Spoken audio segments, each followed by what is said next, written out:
Olá, meu nome é Rogério Moreira Júnior e sou aluno da PUC Minas no curso de especialização em ciência de dados. E estou fazendo esse vídeo para poder apresentar para você o meu trabalho de conclusão de curso, que é o New Oil About the Old Oil. Se você já estudou, se você conhece sobre ciência de dados, você já percebeu o trocadilho meio infame que eu fiz aí no título. Tem essa expressão, né? Os dados são o novo óleo, os dados são o novo petróleo. A ideia é que, assim como antigamente uma empresa que tinha petróleo, ela acabava conseguindo, uma empresa que tinha acesso a petróleo, um país que tinha petróleo, acabava tendo acesso a muito dinheiro, a muita riqueza ao extrair aquele petróleo e a processar ele. As empresas hoje que têm acesso a muitos dados e que processam eles da forma correta podem ter acesso a muita riqueza, a muito dinheiro.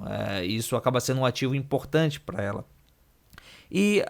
Mas é claro, não basta você ter o petróleo, você tem que processar ele. Não basta você ter os dados, você tem que processar eles. Os dois na sua forma bruta, eles não têm tanto valor assim. É só um monte de número, é só um monte daquela gosma preta. A minha ideia então foi trabalhar os dados, processar os dados sobre a gasolina, sobre um dos elementos do petróleo, um dos produtos do petróleo que estão mais próximos do nosso dia a dia. Então, uma das ideias para fazer esse trabalho foi olhar a base de dados que a Agência Nacional do Petróleo, a ANP, tem, referente ao levantamento nacional de preços. O que é isso? Toda semana a ANP ela faz uma pesquisa por amostragem em postos de algumas cidades do Brasil, umas 400 cidades do Brasil, para avaliar como é que está o preço em cada posto. Com isso, o principal objetivo deles é verificar se não está tendo cartel, se não está tendo lucro abusivo. Mas é claro que, assim, tendo esses dados, eles disponibilizados, a gente tem um retrato ao longo do tempo de como é que está o preço em cada cidade. Entende? É bastante dado e é bem interessante o que a gente pode tirar disso. Além disso, eles têm uma... Isso aí eu estou falando de dados que são agrupados por município, por estado, por região e a nível nacional. Eles têm também uma interface onde você pode fazer consulta e ver quais são os preços nos postos na última coleta. Ou se fazer uma requisição ali, simular uma requisição pelo Python, dá para pegar os dados das últimas 10 semanas de cada posto. Então você consegue ter um retrato bem detalhado dentro da cidade.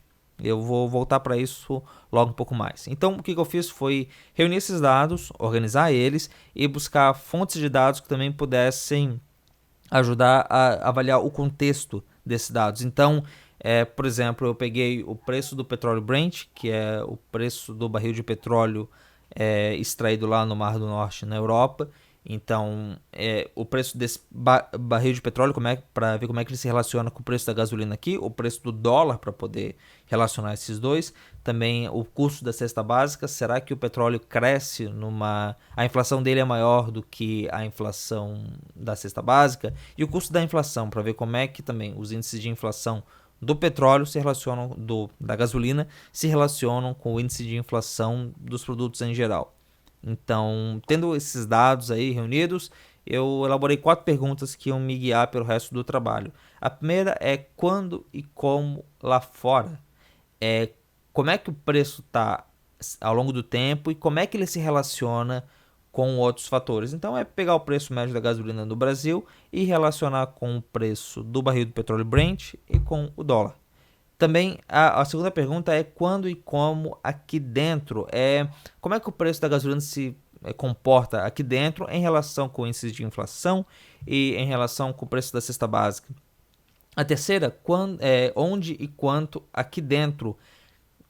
A gente consegue, olhando para os estados, ver que em alguns estados o preço é mais baixo, em outros o preço é mais alto. Isso tem a ver com os impostos cobrados. Por que isso acontece?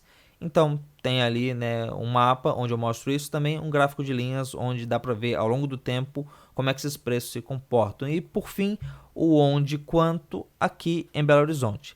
E se você viu ali o trabalho e se você mora em Belo Horizonte, imagino que vai ser interessante para você, porque dá para ver em qual região da Grande Belo Horizonte o preço médio da gasolina é melhor.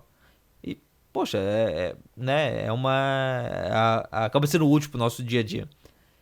Então, esses são os dados. Eu acabei usando bastante gráfico lá, porque eu acho que os gráficos são boas ferramentas para a gente poder avaliar para a gente poder tirar insights dos dados que a gente tem em mãos. E espero que você aprecie a leitura e espero que você possa fazer seus comentários sobre os processos que eu usei ali, como é que a gente pode usar, talvez alguma biblioteca que eu acabei me esquecendo. É isso. Abraço.